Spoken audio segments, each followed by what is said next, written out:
You boys ready? Yeah. Yeah, man. Let's go. All right. What impressed you the most about that performance? That it's important, right? People are going to react after the Perth game, as they naturally did. People are going to react after this game. But for us, we're just plotting those KPIs as we go. We're not trying to go by anyone's beat of the drum other than our own. And so for us to stay composed when numerous times there was adversity, whether it be matchups, whether it will be, particular moments in the game, we just stayed solid. Keanu fouled out, we stayed solid. Shannon cramped up, we stayed solid. And that's what's important. We're not going to start jumping on this hype train that everyone else might do, because we got this team again in 2 weeks' time. And if we don't continue to trend the direction we want to go in, they're going to smoke us by 30. So there's things that we need to work on. There's things that we're working towards. And right now, again, we're preparing for that team of the Cairns Taipans in January, February. So that's what impressed me about the guys, was because they just enjoyed the moment for what it was, but they also understood that there's a long road to go. I think you were down by 10 in the second quarter. You get teed up, then you got an 18-3 run. Was it deliberate? Was it a ploy to get the players going? Can you talk me through the yeah. Well, the good thing, we weren't going to give up possession with the tech now, so you can burn one every now and again. And I felt like we needed to swing it a little bit. The tech was to draw a little bit of attention to me, but one of the things that we were talking about with this group is just the huddle. And there was a couple of times right throughout the game where guys were still, and it's just bring it together. I like to use the tech as a bit of a reset. Plus, it's also good just to say what I like, knowing I'm prepared to give one up anyway, so why not? Having first win against your old side must be sweet to win down here in front of this crowd. It's a road win. We've got our first 9 games, 6 of them on the road. We play these guys again. We played the grand finalists, 3 of them, right? Tassie, 2 Sydney. We got Melbourne next week. It's not a friendly schedule. So regardless of who it is that we're playing, it just feels good that right now we responded from the performance that we did at home, because we owe our home crowd so much more than what we delivered. But, if you said at the start of the season, you said, hey, after 9 you guys can be 4 and 5, 5 and 4, I probably would have taken that. But now we sort of moved the goalpost a little bit. Why not aim for bigger? I don't know what it is, why we're performing better on the road, but I like it. I just need to try and replicate whatever we're doing here at home. Maybe guys just need to bunk up the night before and sleep in the same room or something. Sam stepped out of bounds, a couple of the staff there. The second one wasn't, and I'm adamant of that, and I'm happy to review that and send it back, and I'll owe Scott Butler a nice steak dinner. The second one was not out of court. But Sam, when you do have a couple of calls like that, how do you sort of reset and make sure it doesn't influence the rest of your game? Yeah, it's just pretty simple, like the mistakes, everyone makes mistakes. I'm not going to let that, put me down or anything like that. Still had, 30-something minutes to play, so yeah, you don't let that affect you or anything, but, they were tough calls, but yeah, got it back. Adam, you mentioned that call. Were you happy with the standard of the officiating generally tonight? I'm not answering that. That's a baited question, brother. I'm not going down that road. Nice try. Mate.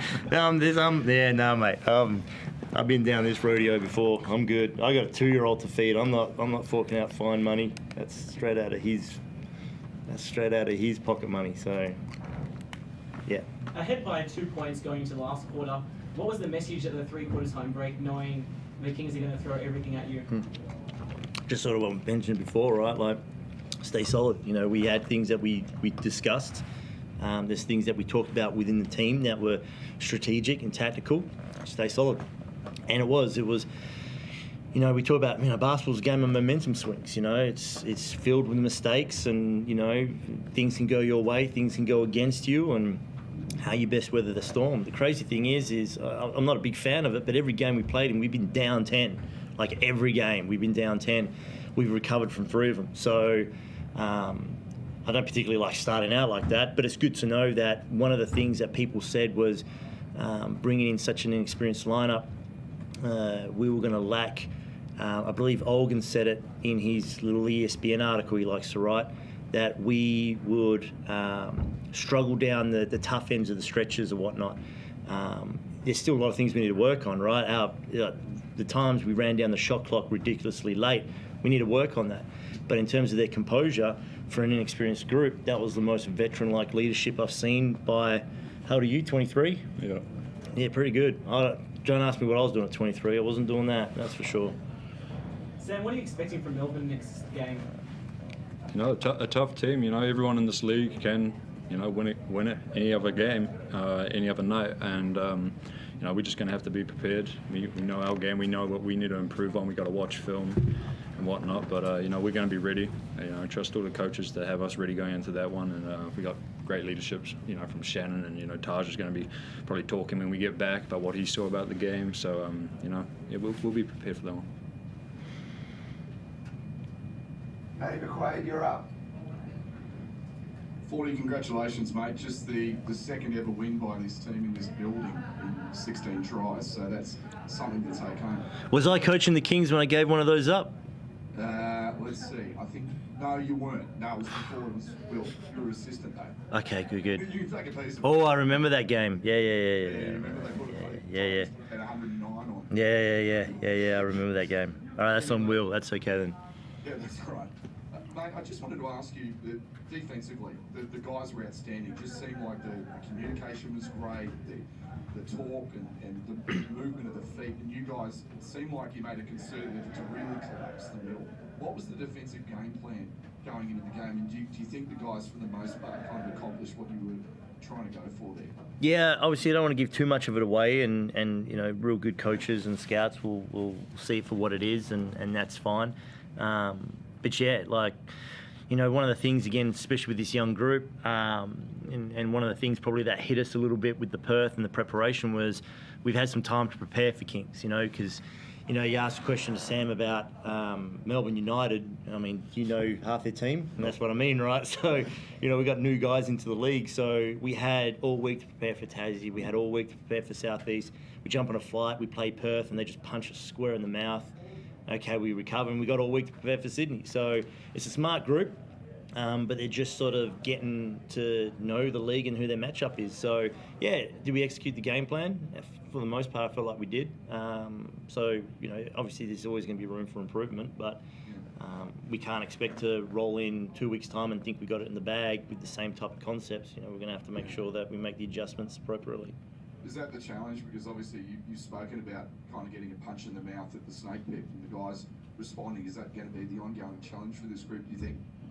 Yes and no, because again, you know, like, everyone reacted to the Tassie win, we didn't. Everyone reacted to the Perth loss, we didn't. And everyone's going to react to this win, and we won't. And you know what, we could roll into Melbourne, so everyone's honest. Oh, how great the Cairns Taipans look, and then we go to Melbourne, and you know, knock on wood, if we don't do what we're supposed to do, we're gonna lose by 20, and then everyone will be like, oh, there you go, it's the Taipans of last year, and you know, we're not gonna ride this emotional roller coaster everybody else wants to. We're just hitting those KPIs as we go.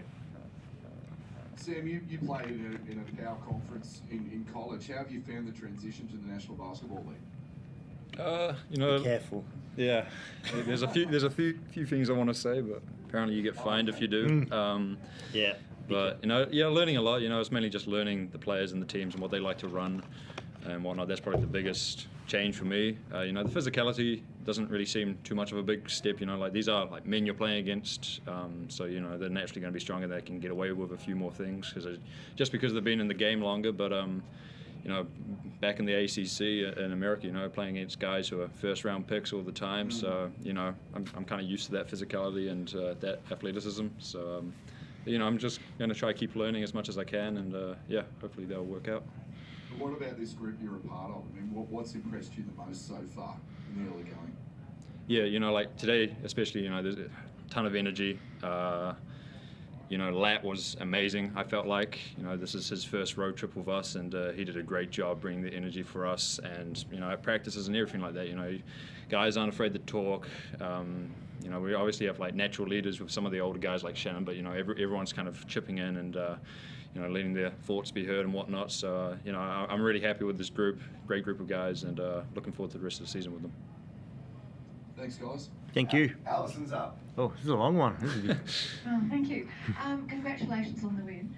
So, Adam, tell me, you've said that you're trying to avoid the roller coaster, which is very commendable, but basketball's such a head game, and you've got a really interesting team. How are you making sure that the players aren't getting kind of too excited with the win, so that when the losses come, they're not able to recover quickly? What do you mean by interesting team? Oh, well, you've got a really great range of players. Okay. And they're all from... No, I didn't mean that badly. No, it's what we recruited for. Like, Yeah. Again, I made no secret of it. Like, especially with Sam, we started recruiting him during the season last year. Like, I remember being on a Zoom call and, the things that you do, you character reference guys. And as you said, he's come from a big time conference and he played in front of 25,000 people. And, you're talking about a team that is in $1 billion industry and millions of dollars running through that program. And, pressure is a day-to-day thing for him, and media and everything else that comes with it. So you get like-minded individuals like that just collectively, and then you bring in someone like Shannon, who's been everywhere around the world and is the ultimate professional and can, give some hints and tips along the way for all the different clubs he's played at in different roles. And they sort of take care of themselves, which is good. And again, it was all part of the recruitment and making sure we brought in guys that thought along the same thought process. Okay, all right. And obviously you're not going to give away anything up against Melbourne next week, but for the Orange Army, you've got a message for them at the moment? Yeah, no, like I said, we still owe you one. We 100% still owe you one. The boys are fully aware of it. We know we're trying to build back that trust of the community. We've delivered absolute turds the last couple of years, and this is something different. This is something special. Trust us. Be patient with us. Believe in us. The fence sitters, I don't usually like you people, but I'll allow it just for what we've done. But the real committed fans, we saw some Taipan jerseys here tonight. Yeah, man, like we got a real special group. And we owe you. Terrific. Thank you very much, gentlemen. Thank you. No one has got questions? Awesome. Awesome. Thank you. Appreciate it. Thank you very much. You shout the steak dinner, all right? All good. You shout the steak dinner.